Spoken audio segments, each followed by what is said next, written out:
Pregnant woman feels kicks, gives birth to a fire-breathing baby. How did this happen? To find out, watch the video to the end. But first, please subscribe to my channel and turn on notifications to get more stories like this.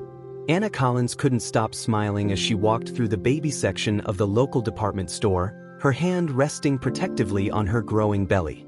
The soft pastel onesies, tiny socks, and plush toys filled her with anticipation. In just a few weeks, she would meet her baby boy, a moment she had dreamed of for as long as she could remember. Her pregnancy had been relatively smooth, aside from the occasional bout of morning sickness and the usual cravings. But in the last month, something strange had started to happen. The baby's kicks, once gentle flutters, had become unusually strong. At first, Anna chalked it up to an active baby, but recently, she had started to feel an odd warmth in her belly during the movements. It wasn't painful, but it was different. As she reached for a pack of diapers, a sudden, sharp kick stopped her in her tracks. Anna gasped, clutching her belly as a wave of heat spread through her body. The sensation was gone as quickly as it had come, leaving her puzzled but otherwise fine. "You okay, hon?" an elderly woman asked from nearby, her eyes full of concern. Anna nodded quickly, forcing a smile. "Yes, just a strong kick. He's going to be a soccer player, I think." The woman chuckled and went on her way, but Anna couldn't shake the feeling that something unusual was happening. That evening, Anna sat on her couch, rubbing her belly and talking to her unborn son as she often did. "You've got some powerful kicks, little guy," she said softly. "I can't wait to meet you." Her cat, Luna, curled up beside her, purring contentedly. The warmth in Anna's belly had returned, but this time it felt soothing, almost comforting. She closed her eyes, letting herself drift into a peaceful doze. 2 weeks later, the day Anna had been eagerly awaiting finally arrived. She woke up to the telltale signs of labor and quickly called her sister, Sarah, who had promised to be her birth coach. Together, they rushed to the hospital, where Anna was admitted to the maternity ward. The labor was long and exhausting, but Anna remained focused, her heart pounding with anticipation. The warmth she had felt throughout her pregnancy was stronger than ever, spreading through her body like a gentle fire. The doctors assured her everything was progressing normally, though they seemed puzzled by her slightly elevated body temperature. Finally, after hours of effort, Anna heard the most beautiful sound in the world, her baby's first cry. Tears streamed down her face as the nurse handed her the tiny, wriggling bundle wrapped in a soft blue blanket. "He's perfect," Anna whispered, her voice trembling with emotion. But her joy was short-lived. As Anna held her son close, she noticed something unusual. His skin felt unusually warm, even for a newborn. Before she could say anything, the baby let out another cry, and a small, flickering flame escaped from his mouth. The room froze. Anna stared at her son, her mind racing. Did she just imagine that? Was she so exhausted that her eyes were playing tricks on her? But the answer came quickly. The baby cried again, and this time, the flame was unmistakable. It shot out, singeing the edge of the blanket and sending the nurses into a frenzy. "Code red in delivery room 3, one of them shouted, her voice tinged with panic. Doctors and staff rushed in, some with fire extinguishers, others with medical equipment. The delivery room descended into chaos as Anna clutched her baby protectively, her heart pounding. "Everyone, calm down," she shouted, her maternal instincts kicking in. "He's just a baby." The lead doctor, Dr. Patel, approached cautiously, his hands raised in a gesture of reassurance. "Ms. Collins, we need to take a closer look at your son. This isn't normal." Anna hesitated, her grip tightening on the baby. "He's my son," she said firmly. "You're not taking him anywhere without me." Dr. Patel nodded. "Of course. We just need to make sure he's okay, and that you're both safe." Reluctantly, Anna allowed the staff to examine the baby, whom she had already decided to name Leo. She stayed by his side the entire time, watching as the doctors ran tests and monitored his vital signs. The flames, while startling, seemed to cause Leo no harm. His cries eventually subsided, and he drifted into a peaceful sleep, his tiny fingers curled around Anna's. By the next morning, the hospital was buzzing with rumors about that fire-breathing baby. Security guards had been stationed outside Anna's room, and the staff seemed unusually tense. Dr. Patel explained that they had contacted a team of specialists to assess the situation, but Anna couldn't shake the feeling that something bigger was happening. Her fears were confirmed when two men in dark suits arrived later that day. They introduced themselves as agents from a government agency specializing in unusual phenomena. "Ms. Collins, we understand this is a delicate situation," one of them said, his tone measured.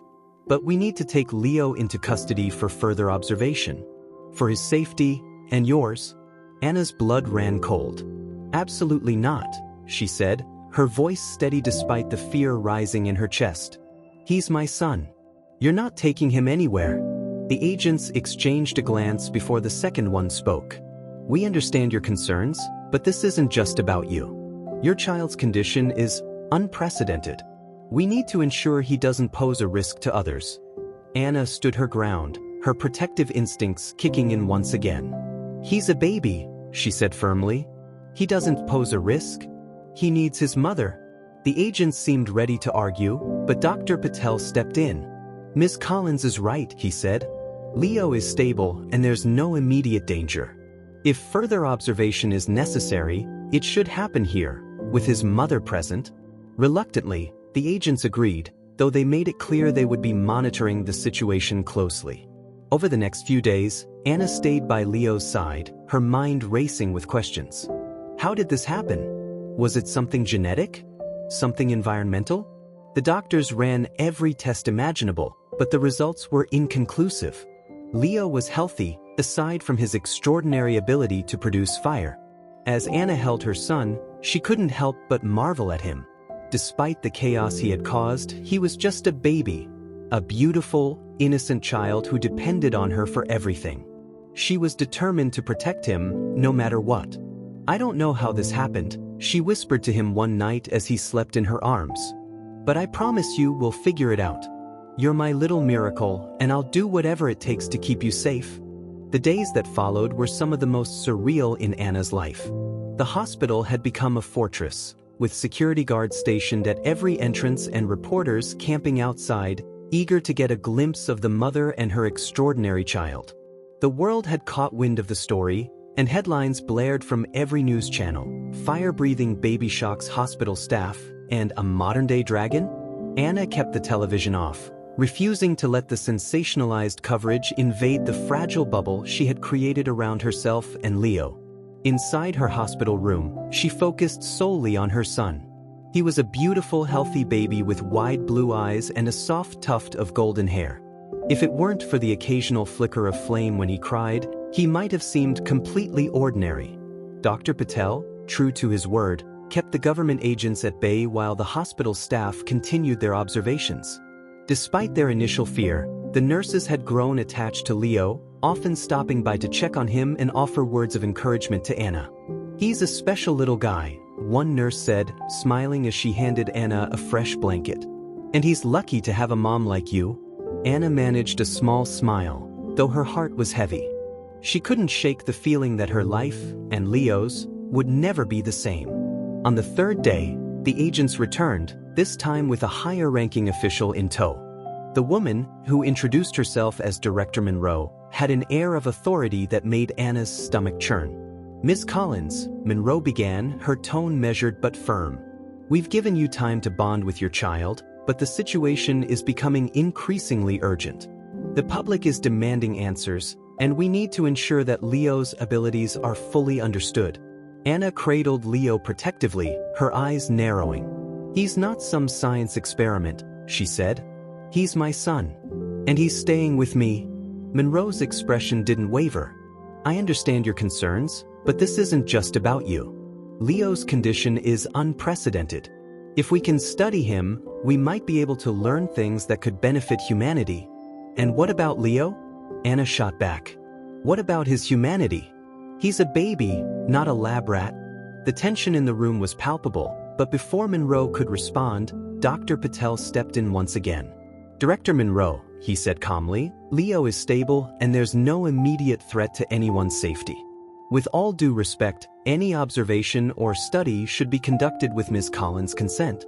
Monroe's eyes flickered with annoyance, but she nodded. Very well.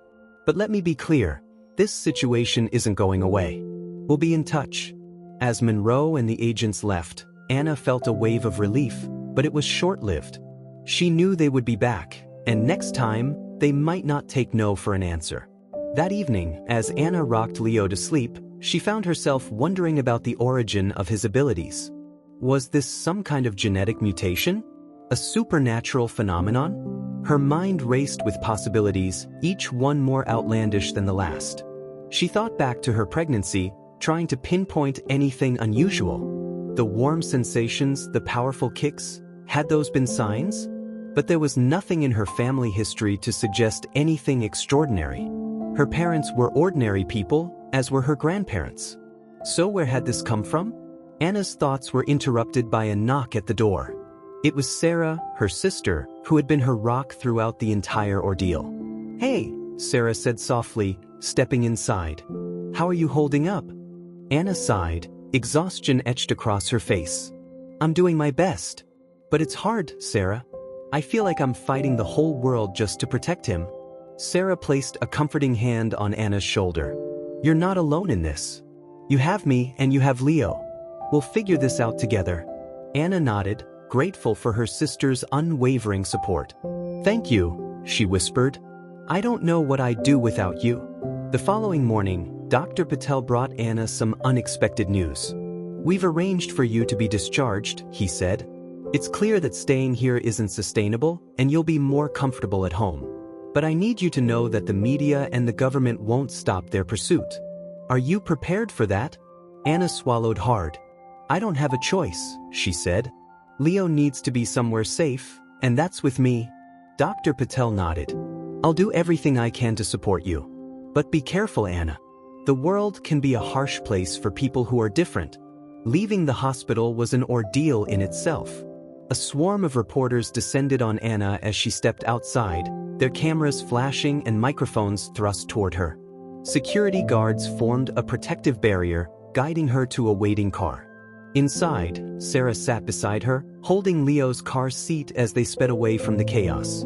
The drive home was quiet, save for the soft coos of baby Leo. Anna stared out the window, her mind racing. How was she supposed to raise a child who could breathe fire? What kind of life would he have? And how would she protect him from the world, and the world from him? Once they arrived home, Anna set about creating a sense of normalcy. She decorated Leo's nursery with stars and moons, hung curtains in soft shades of blue, and filled the shelves with books and toys. But even as she tried to focus on the mundane tasks of motherhood, the reality of their situation loomed over her. Over the next few weeks, Anna worked tirelessly to help Leo adjust to his powers. She quickly learned to recognize the signs of an impending flame. His body would grow warm, and his cries would take on a distinct, guttural quality. By keeping him calm and soothed, she was able to minimize the outbursts, though they couldn't be eliminated entirely. One afternoon, as Anna was feeding Leo, she noticed a faint glow in his throat. She gently placed a cool pacifier in his mouth, and the glow subsided. "We'll figure this out," she murmured, kissing his forehead. "One step at a time." But the peace didn't last. One evening, as Anna was putting Leo to bed, there was a knock at the door. Peering through the peephole, she saw two men in dark suits, agents, no doubt, sent by Director Monroe. Anna's heart raced as she picked up Leo and retreated to the back of the house. She whispered to Sarah, "It's them. They're here." Sarah's eyes widened. "What do we do?" Anna hesitated for only a moment before making a decision. "We leave." "No." Grabbing a pre-packed diaper bag and a set of car keys, Anna handed Leo to Sarah and led them out the back door.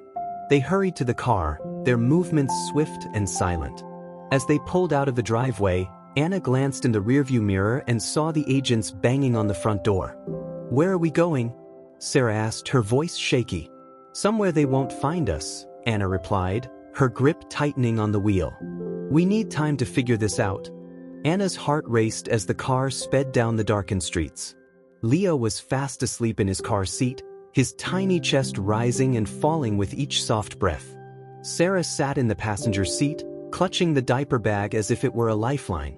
The two sisters exchanged a glance, their faces tense with determination. "Where exactly are we going?" Sarah asked, breaking the heavy silence. Anna bit her lip, her mind racing. "There's a cabin," she said finally. "Out in the woods. It belonged to one of Mom's old friends. I used to go there as a kid. It's isolated, off the grid. No one will find us there." Sarah nodded, trusting her sister's plan. "How far is it?" "A few hours," Anna replied. "We'll be there by morning." The drive was long and nerve-wracking.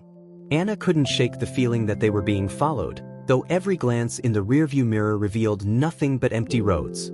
She kept the radio off, unwilling to hear any news that might confirm her worst fears. For now, the most important thing was keeping Leo safe.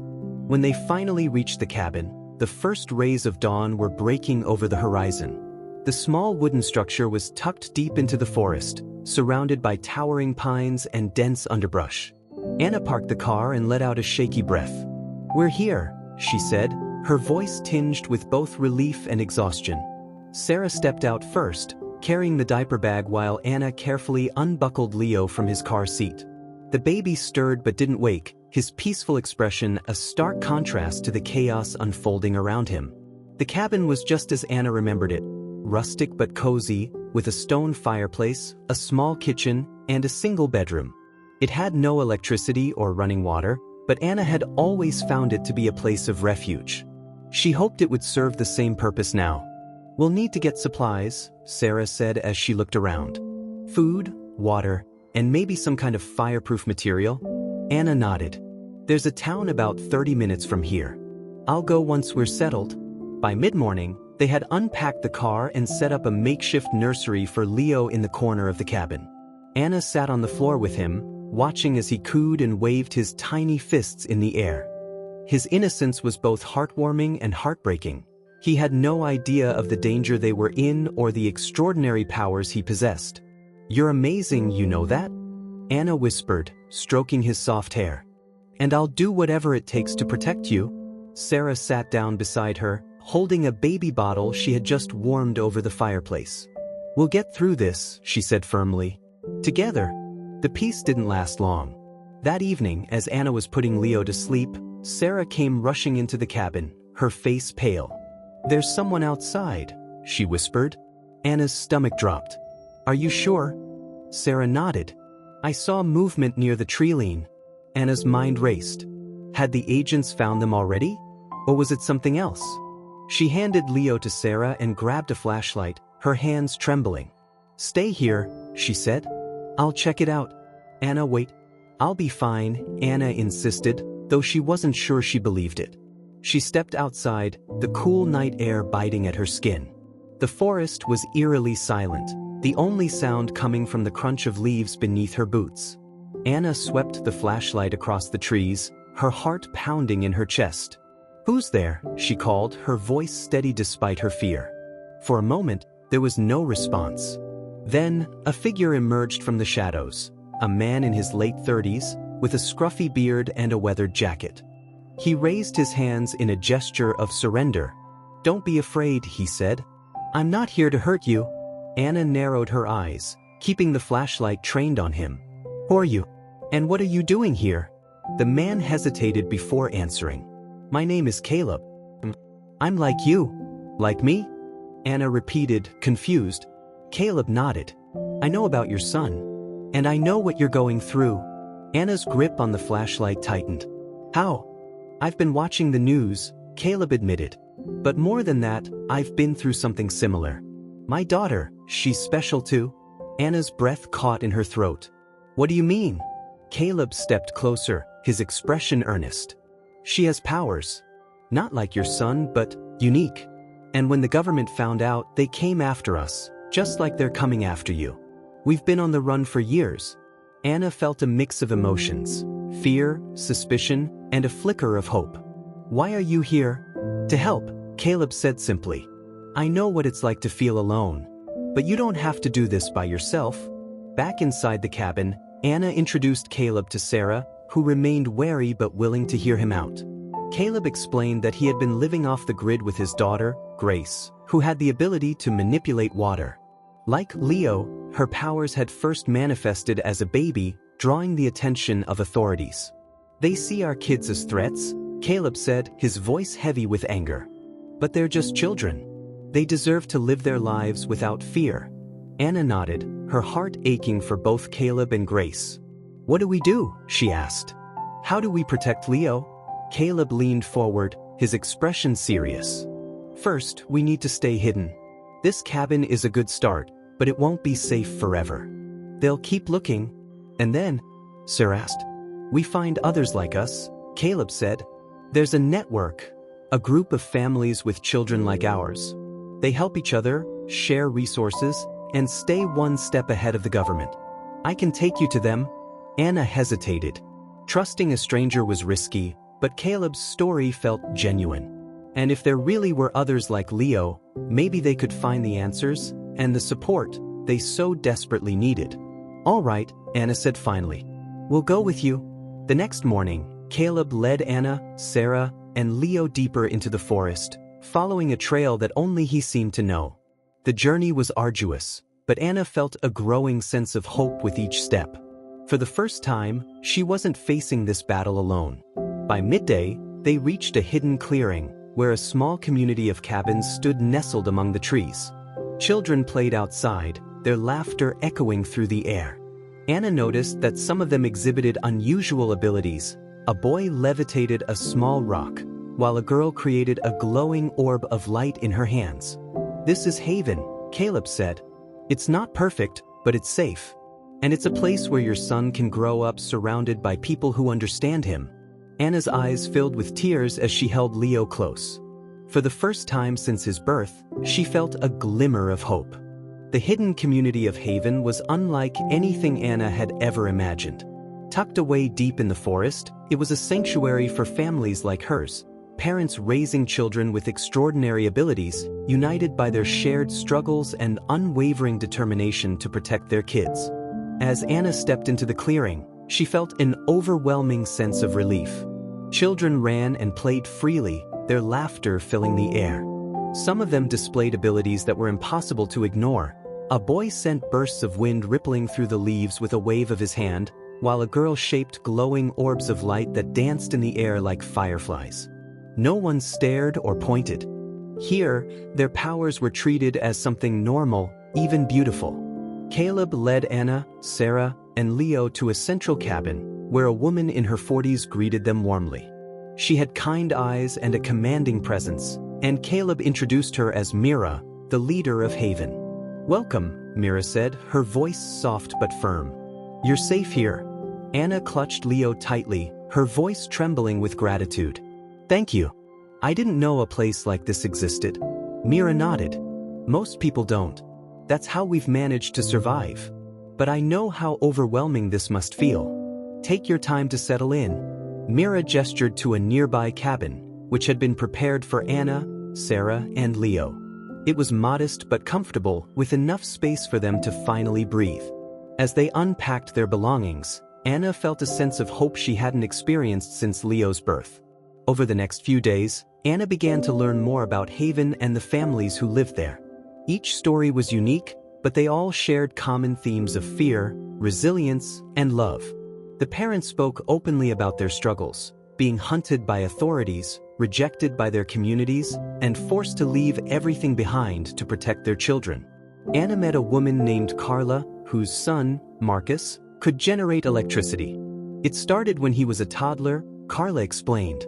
"We couldn't keep light bulbs in the house. They'd explode whenever he got upset. I thought we were alone in this until we found Haven." Another family had a daughter, Lily, who could manipulate plants. "She saved our farm during a drought," her father said proudly. "But when people found out, they called us cursed. We had no choice but to leave." Anna listened to their stories with a mixture of empathy and disbelief. She had always thought her life was ordinary, simple, even. But now, she was part of something far greater than herself. As Anna adjusted to life in Haven, Leo began to thrive. The other children were curious about him, but they treated his fire-breathing abilities with acceptance rather than fear. One afternoon, a boy named Daniel, who could manipulate water, approached Anna and asked if he could play with Leo. "He's just a baby," Anna said, smiling. But I'm sure he'd love to watch you. Daniel nodded and created a small stream of water that swirled around Leo like a gentle wave. Leo giggled, clapping his tiny hands in delight. For the first time, Anna saw her son surrounded by others who embraced his uniqueness, and her heart swelled with gratitude. But not everything about life in Haven was easy. While the community was a haven in many ways, it was also a place of constant vigilance. Mira had established strict protocols to ensure their safety, rotating patrols, secure communication channels, and contingency plans in case they were discovered. "We've been lucky so far," Mira explained to Anna during one of their conversations. "But the government's reach is vast, and they're relentless. If they ever find us..." Anna didn't need her to finish the sentence. She had seen the determination in Director Monroe's eyes, and she knew the lengths the agency would go to in order to control Leo and others like him. One night, as the community gathered around a fire pit for a shared meal, Caleb pulled Anna aside. "We need to talk," he said, his tone serious. Anna followed him to a quieter spot, her heart sinking. "What is it?" "There's something you need to know," Caleb said. "The government isn't just looking for us. They're trying to replicate what makes our children unique." Anna's eyes widened. "What do you mean?" "They've been experimenting," Caleb explained. "Using DNA samples, trying to create their own superpowered individuals. But their methods are cruel. They don't see our kids as people. They see them as resources." Anna felt a surge of anger and fear. "How do you know this?" "Before I found Haven, I worked for them," Caleb admitted, his voice heavy with guilt. "I didn't know what they were really doing until it was too late. When I found out, I ran. And I've been trying to make up for it ever since." Anna stared at him, torn between suspicion and gratitude. "Why are you telling me this now?" "Because they won't stop," Caleb said. "And if they find us, they'll take Leo. We need to be ready." The revelation left Anna shaken, but it also strengthened her resolve. She spent the following days working with Mira and the other parents to fortify Haven's defenses. They built hidden escape routes, stockpiled supplies, and trained for potential emergencies. Mira also introduced Anna to Dr. Henry, a former scientist who had defected from the government and now worked to understand the children's abilities. "We still don't know exactly why this is happening," Dr. Henry explained. "But there's a genetic marker that seems to be linked to their powers. It's rare, but it's not unique to any one family. My theory is that it's been dormant in the human genome for generations, and something is triggering it now." Anna listened intently, desperate for answers. "Can you tell me anything about Leo's powers?" Dr. Henry smiled. "What I can tell you is that he's remarkable. His abilities are far more advanced than what we've seen in other children his age. But he's also healthy and thriving, thanks to you. You're doing an incredible job, Anna." As the weeks turned into months, Anna began to find a rhythm in Haven. She formed close bonds with the other families, sharing both laughter and tears as they navigated the challenges of raising extraordinary children. Leo continued to grow, his powers becoming more controlled and predictable. He still breathed fire when he cried, but Anna had learned to soothe him before it became dangerous. One evening, as Anna rocked Leo to sleep, she looked out the window at the stars. For the first time in a long time, she felt a sense of peace. She didn't know what the future held, but she knew she would do whatever it took to protect her son. "You're going to do amazing things, Leo," she whispered, kissing his forehead. "I just know it." Life in Haven settled into a steady rhythm for Anna, Sarah, and Leo. While the constant need for vigilance lingered in the back of everyone's minds, the community thrived on trust, collaboration, and a shared mission to protect their children and give them a chance at a normal life.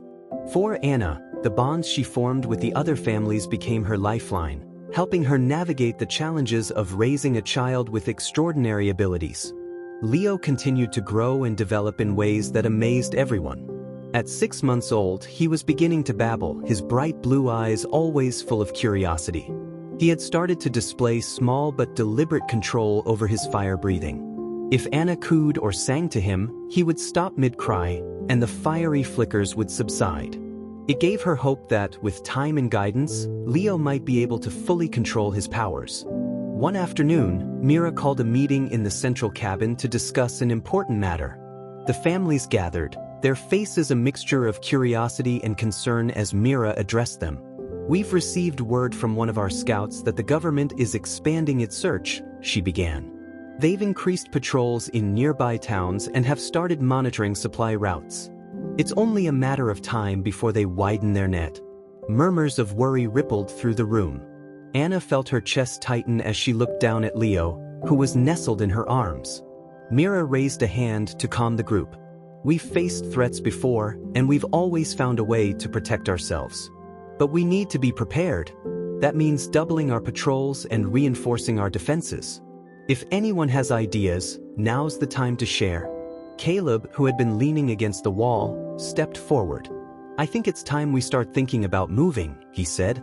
"Haven has been safe for years, but the more they close in, the greater the risk.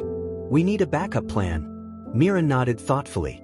"It's not an easy decision, but you're right. We'll start scouting for alternative locations. In the meantime, let's focus on strengthening our current defenses." That night, as Anna lay awake in her cabin, her mind raced with worry. The idea of leaving Haven filled her with dread. It had become a sanctuary not just for her but for Leo. She couldn't imagine uprooting their lives again, especially with Leo still so young. "Do you think we'll have to leave?" Sarah asked softly from the other bed. Anna sighed. "I hope not. But if it comes to that, we'll do whatever it takes to keep Leo safe." Sarah nodded, her expression determined. "We'll figure it out. We always do." The following weeks were a flurry of activity as the community worked tirelessly to implement Myra's plan. Patrols were doubled, and new escape routes were mapped out.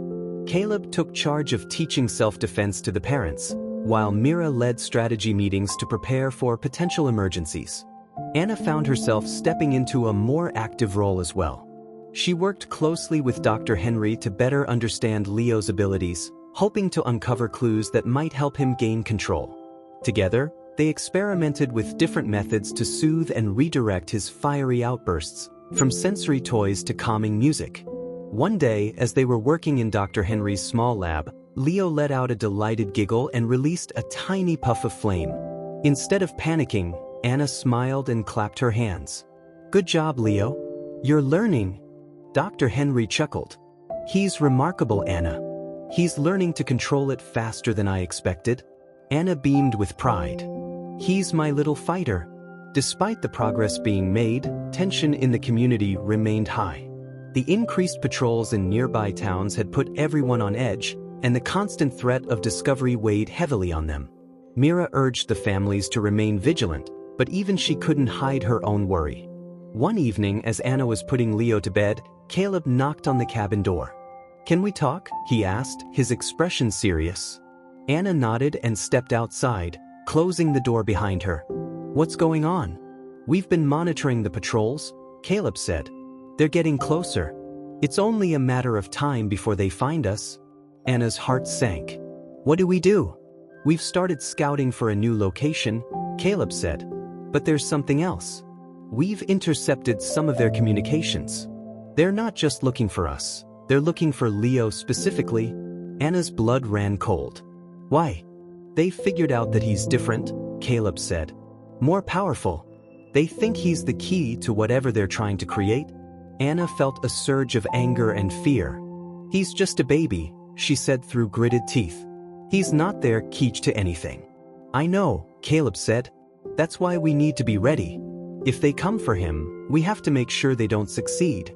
The revelation left Anna shaken, but it also strengthened her resolve. She spent the next few days working with Mira and Caleb to devise a plan in case they were discovered. They rehearsed escape routes, stockpiled supplies, and identified safe houses where the families could regroup if they were forced to flee. As the community prepared for the worst, Anna focused on Leo, determined to give him as normal a life as possible despite the circumstances. She played with him in the meadow, read him stories by the fire, and sang him lullabies every night. "You're going to change the world, Leo," she whispered one evening as he drifted off to sleep. "But first, we have to protect you." One morning, as the families were gathered in the central clearing, a scout came rushing into the camp, his face pale with fear. "They're coming," he said breathlessly. "The patrols, there's a convoy heading this way." The clearing erupted into chaos as families scrambled to gather their children and belongings. Mira quickly took charge, shouting orders and directing people to the escape routes. "Stick to the plan," she called out. "We've trained for this. Stay calm and we'll get through it." Anna grabbed Leo and the emergency bag she had packed weeks earlier. Sarah was at her side, her face set with determination. "We've got this," Sarah said, squeezing Anna's arm. Anna nodded, her heart pounding as she followed the others toward the forest. The sound of approaching vehicles grew louder, and she clutched Leo tightly, her mind racing with fear. As they reached the edge of the clearing, Caleb appeared beside them. "Go with Sarah," he said. "I'll stay back with Mira to buy you time." "Be careful," Anna said, her voice trembling. Caleb nodded. "I will. Now go." Anna's feet pounded against the forest floor as she clutched Leo tightly to her chest. The distant rumble of vehicles echoed through the trees, growing louder with each passing second. Her breath came in shallow gasps, and her heart raced as she focused on one thing: getting Leo to safety. "Keep moving," Sarah urged from behind her, her voice firm despite the fear in her eyes. She carried the emergency bag and kept glancing over her shoulder, scanning the forest for any sign of pursuit. Ahead of them, the path forked into two trails. Anna hesitated for only a moment before veering to the left, following the escape route they had practiced so many times. The trail was narrow and overgrown, the branches clawing at her arms as she pushed forward. Leo stirred in her arms, letting out a soft whimper. His body grew warm, a sign that his emotions were intensifying. "Shoo, it's okay, baby," Anna whispered, pressing a kiss to his forehead. "Mommy's got you." The group reached a small creek, where Mira had instructed them to wait if separated. Several other families were already there, their faces etched with worry as they tried to calm their children. Anna joined them, crouching low behind a cluster of rocks. "We need to keep going," Sarah whispered, her voice urgent. Anna nodded, but her eyes darted back toward the direction they had come. Caleb and Mira had stayed behind to buy them time. The thought of leaving them behind made her stomach churn, but she knew they had no choice. Back at the clearing, Caleb and Mira stood shoulder to shoulder, their expressions grim as the convoy of black SUVs rolled into view. Armed agents poured out of the vehicles, their movements precise and calculated. "You know the plan," Mira said quietly. "We hold them off for as long as we can." Caleb nodded, his jaw set. He stepped forward, raising his hands in a gesture of surrender as the agents approached. "We don't want trouble," he called out. "We're just trying to live in peace." One of the agents stepped forward, a man with a cold, calculating demeanor. "Where's the baby?" he demanded. Caleb's expression didn't waver. "I don't know what you're talking about." The agent's lips curled into a thin smile. "Don't play dumb. We know he's here. And you're going to hand him over?" Mira stepped forward, her voice calm but firm. "You're not taking anyone from us. These children are not yours to control." The agent's smile disappeared. "Stand down," he ordered, raising his weapon. "We won't ask again." Mira glanced at Caleb, and in an instant, they sprang into action. Caleb raised his hand, and a gust of wind tore through the clearing, knocking the agents off balance. Mira created a blinding flash of light, disorienting the group long enough for them to retreat into the forest. Meanwhile, Anna and the other families continued their desperate escape. The sound of gunfire in the distance sent a chill down Anna's spine, but she forced herself to focus on the path ahead. As they reached a hidden cave, a secondary safe point, Mira appeared, her face streaked with dirt and sweat. "We bought you time, but they're coming," she said, her voice urgent. "We need to split up and keep moving." Anna's heart sank. "What about Caleb?" Mira hesitated, her eyes flickering with pain. "He stayed behind to draw them away. He told me to make sure you and Leo get to safety." Anna's chest tightened, but she nodded. "We'll keep moving." Mira handed Anna a small map. "Follow this route. It'll lead you to a safe house about 5 miles from here. Stay off the main trails." Anna clutched the map tightly, her hands trembling. "Thank you, Mira. For everything." Mira placed a hand on Anna's shoulder. "You're stronger than you think. Now go." The journey to the safe house was grueling. The dense forest made every step feel like a struggle, and Anna's arms ached from carrying Leo.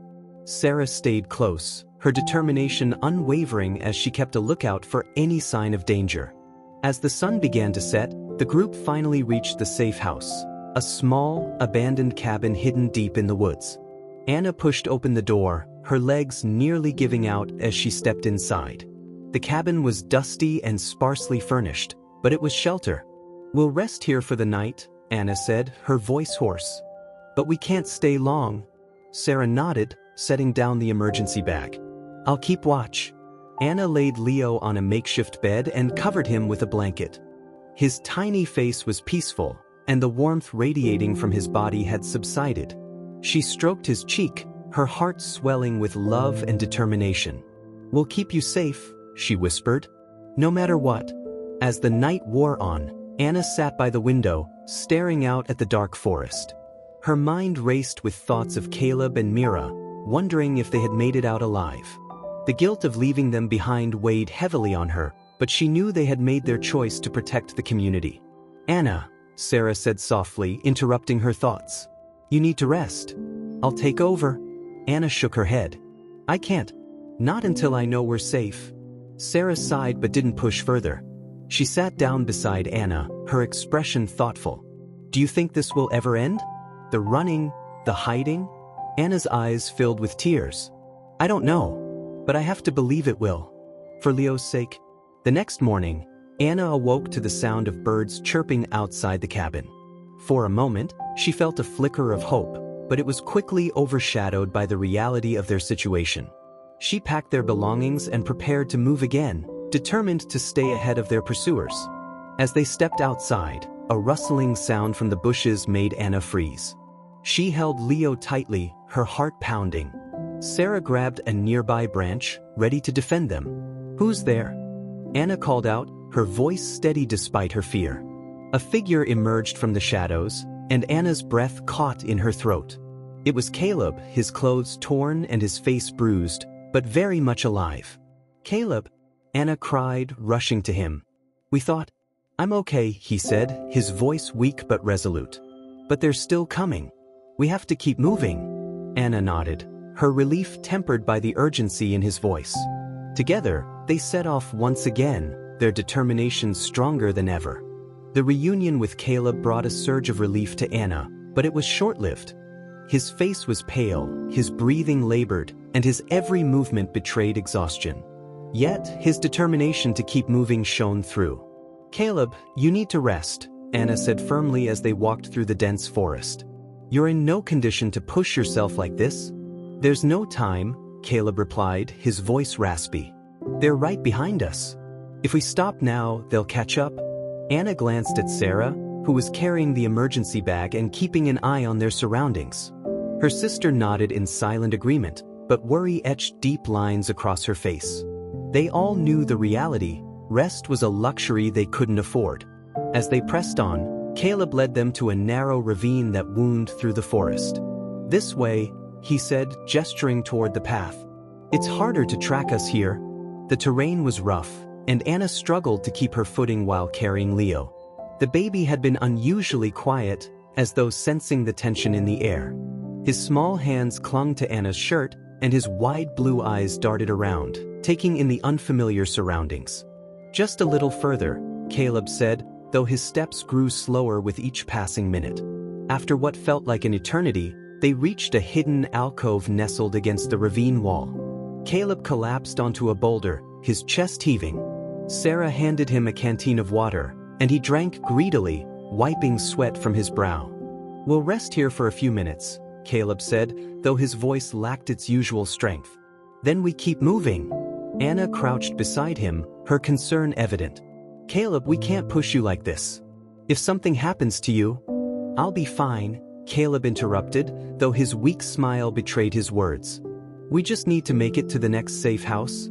As they rested, the forest around them seemed eerily quiet. The distant hum of the pursuing convoy had faded, replaced by the rustling of leaves and the occasional chirp of a bird. But Anna couldn't shake the feeling that they were being watched. "Do you hear that?" she whispered to Sarah. Sarah frowned, tilting her head. "Oh, what is it?" Anna shook her head. "It's nothing." I'm probably just paranoid.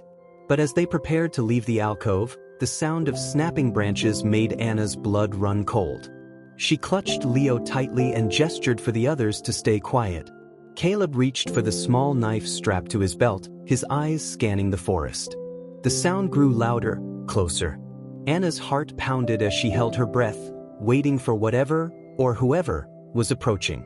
The figure that emerged from the shadows wasn't an agent, but a young woman, no older than 20. She had dark hair tied back in a messy braid and carried a small backpack slung over one shoulder. Her clothes were dirty and torn, and her eyes darted nervously between the group. "Wait," she said, raising her hands in surrender. "I'm not here to hurt you." Caleb stepped forward cautiously. "Who are you?" "My name is Elena," the woman replied. "I heard about Haven, but when I got there, it was already under attack. I've been following your trail ever since." Anna's stomach clenched at the mention of Haven. The community they had come to see as a sanctuary was gone, and now their small group was all that remained. "How do we know we can trust you?" Sarah asked, her tone sharp.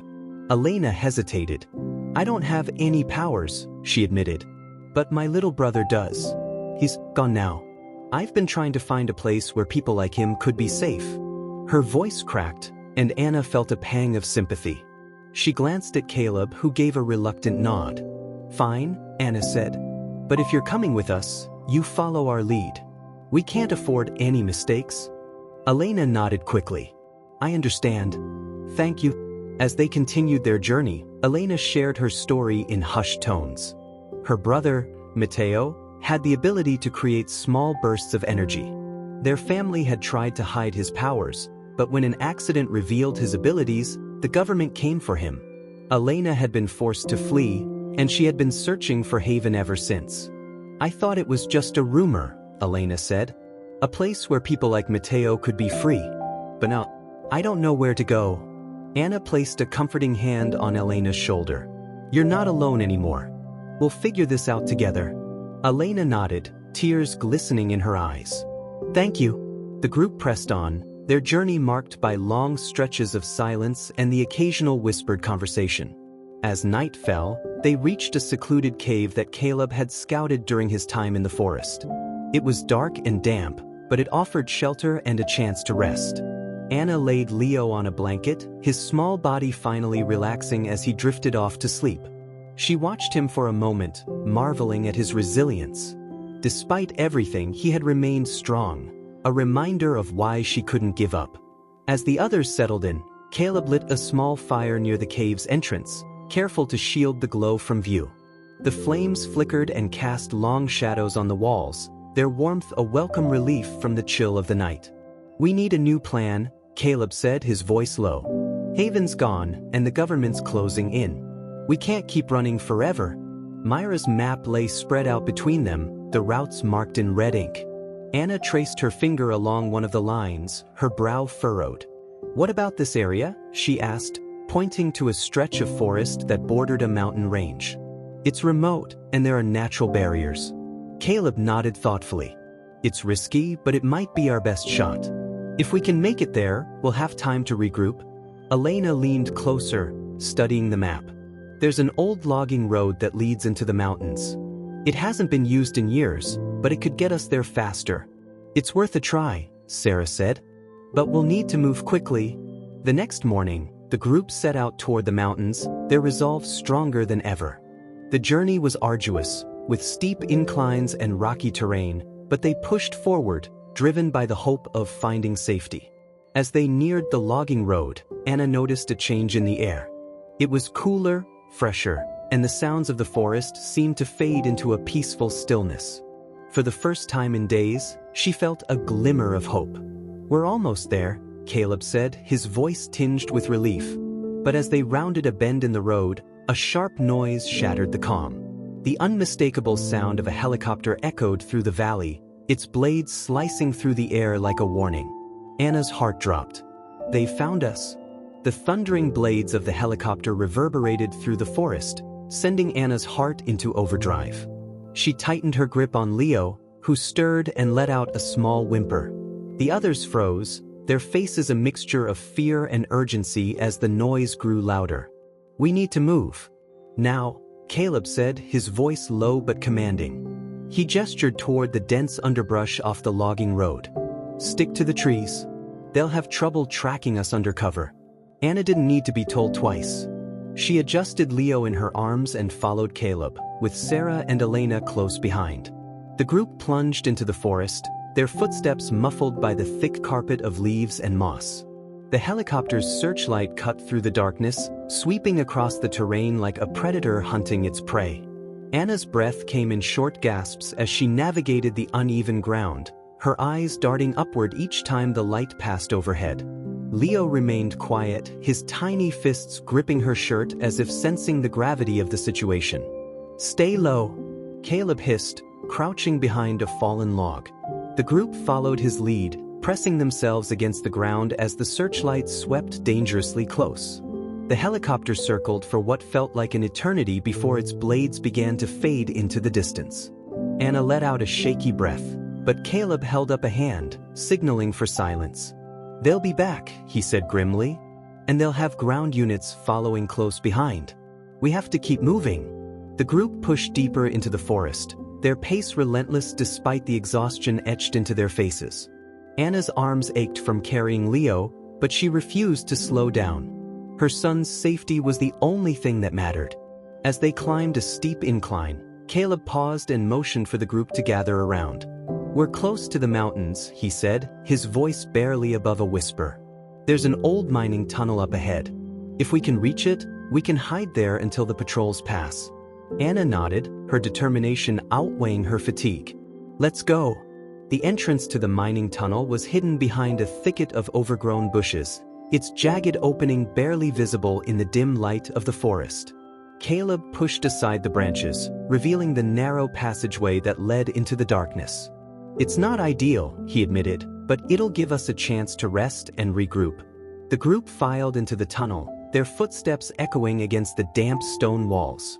Anna held Leo close, her heart pounding as the darkness enveloped them. Caleb lit a small lantern, casting a faint glow that revealed the rough, uneven ground and rusted remnants of mining equipment. We'll set up here for now, Caleb said, setting the lantern on a rock. But we need to stay quiet and keep watch.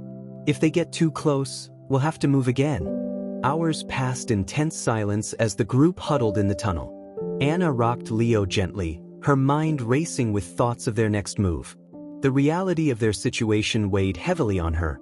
They were running out of places to hide, and the government's pursuit showed no signs of slowing. Do you think they'll ever stop?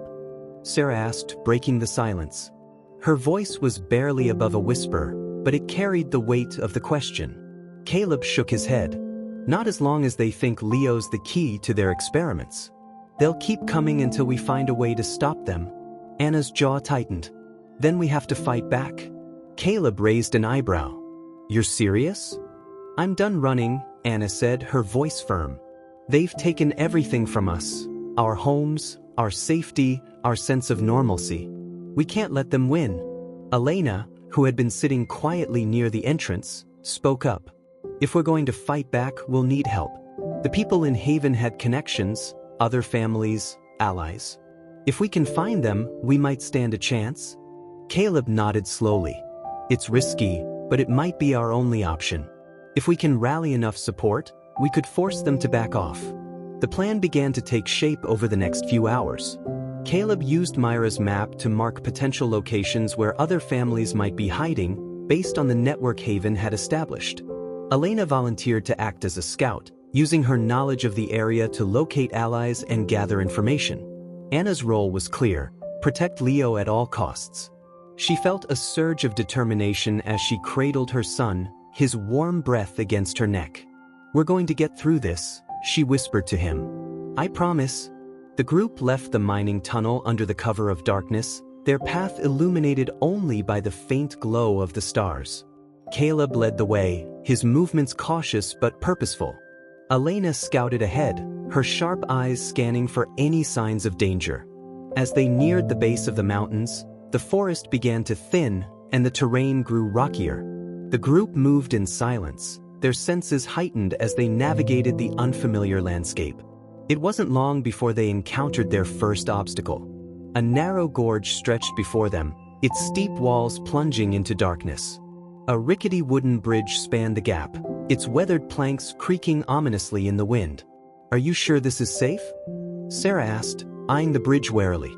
"It's our only option," Caleb replied. "We'll cross one at a time to minimize the risk." Anna volunteered to go first, clutching Leo tightly as she stepped onto the bridge. The wood groaned under her weight, and her heart raced with each careful step. The gorge seemed to stretch on forever, the drop below a reminder of the stakes they faced. Halfway across, the sound of distant voices sent a jolt of fear through the group. Anna froze, her breath catching in her throat. "They're close," Caleb said, his voice urgent. "We need to move faster." Anna reached the other side of the gorge just as the voices grew louder. She turned to see Caleb urging Sarah and Elena across the bridge, his gaze darting toward the shadows in the forest. "Go!" he shouted, his voice breaking the tense silence. As Sarah and Elena reached the other side, Caleb stepped onto the bridge, his movements swift but steady. The voices behind them grew louder, accompanied by the unmistakable beam of a searchlight. "They found us!" Sarah cried, panic evident in her voice. Caleb broke into a run, the bridge swaying dangerously under his weight. The group watched in horror as the agents emerged from the trees, their weapons drawn. "Get down!" Caleb shouted as a gunshot rang out, the sound echoing through the gorge. Anna shielded Leo with her body, her heart pounding as the chaos unfolded around her. Caleb reached the other side just as a second shot splintered the wooden planks behind him. The bridge groaned and swayed, its structural integrity on the verge of collapse. "We need to keep moving," Caleb said, his voice urgent. "They'll be on us in minutes." The group scrambled up the rocky slope, their movements fueled by adrenaline. Anna's legs burned with effort, but she refused to slow down, her determination stronger than her fear. Leo clung to her, his small body warm against her chest. As they reached a narrow plateau, Caleb turned and faced the group. "This is it," he said, his voice steady despite the danger. "We make our stand here." The rocky plateau was narrow, with steep cliffs on either side. It wasn't an ideal place to make a stand, but Caleb had been right. There was no time to find another option. The agents' voices were growing louder, their searchlights cutting through the trees below. The group had mere minutes to prepare. "Sarah, take Leo," Anna said, her voice steady despite the fear surging through her. She handed her son to her sister, who nodded resolutely and cradled him close. "What are you going to do?" Sarah asked. "Whatever it takes to keep them away from him," Anna replied, her eyes blazing with determination. Caleb crouched near the edge of the plateau, scanning the path below. "They'll try to funnel us into a trap," he said. "We need to use the terrain to our advantage." Elena, who had been silently assessing the situation, pointed to a narrow ridge that jutted out from the cliff. "If we can lure them out onto that ridge, we might be able to cut them off." Caleb nodded. "It's risky, but it could work. Anna, you and Sarah stay back with Leo. Elena and I will draw their attention." Anna shook her head. "I'm not staying out of this. He's my son. I'll fight for him." Caleb hesitated, then nodded. "All right, but stick close and stay behind cover." The agents appeared moments later, their black uniforms blending into the shadows as they advanced up the slope. Caleb and Elena had positioned themselves near the edge of the plateau, using the rocky terrain as cover. Anna crouched behind a boulder, her heart pounding as she held her breath. "Spread out," one of the agents barked, his voice cutting through the night. "The baby is here somewhere. Secure the area." Anna's blood boiled at the sound of their words. They spoke about Leo as if he were an object, a prize to be captured. She clenched her fists, her resolve hardening. As the agents moved closer, Caleb stepped out from behind his cover, raising his hands in a mock gesture of surrender. "Looking for me?" he called, his voice dripping with defiance. The agents froze, their weapons trained on him. "Don't move," one of them shouted. Caleb smirked. "Make me." Before the agents could react, Caleb unleashed a powerful gust of wind that sent them stumbling backward. Elena followed up by hurling a small rock toward the ridge, causing a cascade of debris that forced the agents to scatter. "Now," Caleb shouted, signaling Anna to act. Anna stepped out from behind her boulder, adrenaline surging through her veins. She grabbed a heavy branch and swung it at an approaching agent, catching him off guard. The man stumbled, and Anna seized the opportunity to shove him toward the edge of the plateau. Sarah, still holding Leo, watched from a safe distance. Her eyes were wide with fear, but she stayed rooted in place, ready to run if necessary. Leo let out a small cry, and Sarah instinctively rocked him, whispering soothing words to calm him. Another agent advanced toward Anna, his movements swift and calculated. She braced herself, but before he could reach her, a jet of fire erupted from Leo's mouth, cutting through the air like a fiery ribbon. The agent stumbled back, his eyes wide with shock. Anna turned to see Sarah clutching Leo, her face a mixture of fear and awe. "It's okay, baby," Sarah murmured. "You're protecting us." The agents regrouped, their leader barking orders as they prepared for another assault. Caleb, seeing their movements, gestured to Elena. "We need to force them onto the ridge. It's our best chance." Elena nodded and began hurling rocks toward the agents, her aim precise. The debris created a makeshift barrier, funneling the agents toward the narrow ridge. Caleb added to the chaos with powerful gusts of wind that disrupted their formation. Anna joined the effort, using her branch to knock loose more rocks and create obstacles. Her arms ached, and her breath came in short gasps, but she refused to stop. This was her fight, and she wouldn't back down. As the agents reached the ridge, Caleb and Elena sprang into action. Caleb sent a burst of wind that caused the already unstable ground to shift beneath the agents' feet. Elena, using her agility, darted across the ridge and kicked loose a large rock, sending it tumbling into the group below. The agents hesitated, their confidence wavering as the terrain turned against them. One of them shouted into a radio, calling for reinforcements, but the signal crackled and failed, likely disrupted by the rocky environment. "They're retreating," Sarah called, her voice tinged with relief. Caleb nodded, but his expression remained grim. "For now. But they'll regroup. We need to move before they come back with more." The group didn't waste any time. They gathered their belongings and began climbing higher into the mountains, using the rugged terrain to stay out of sight. Anna carried Leo, who had fallen asleep in her arms, his small face peaceful despite the chaos they had just endured. As dawn broke over the horizon, the group reached a secluded valley nestled between the peaks. The air was crisp, and the landscape was breathtakingly serene, a stark contrast to the turmoil they had left behind. "This will do for now," Caleb said, surveying the area. "We'll rest here and figure out our next move." Anna sank to the ground, her legs trembling with exhaustion. She cradled Leo, her heart heavy with both relief and uncertainty. The fight had taken its toll, but she knew it wasn't over. That evening, as the group sat around a small fire, Caleb addressed the unspoken question on everyone's minds. "We can't keep running forever," he said. "If we want to stop them, we need to find a way to expose what they're doing." Elena nodded. "If we can get evidence of their experiments, proof of what they're planning, we could force them to back off. Maybe even dismantle the program entirely." "But how?" Anna asked, her voice weary. "We're just a handful of people. How do we fight something that big?" Caleb's gaze hardened. "We find their weakness. Every system has one. And when we do, we hit them where it hurts." The conversation marked a turning point for the group. They were no longer just running, they were preparing to fight back. Over the next few days, they began gathering information, using Elena's scouting skills and Caleb's knowledge of the government's operations.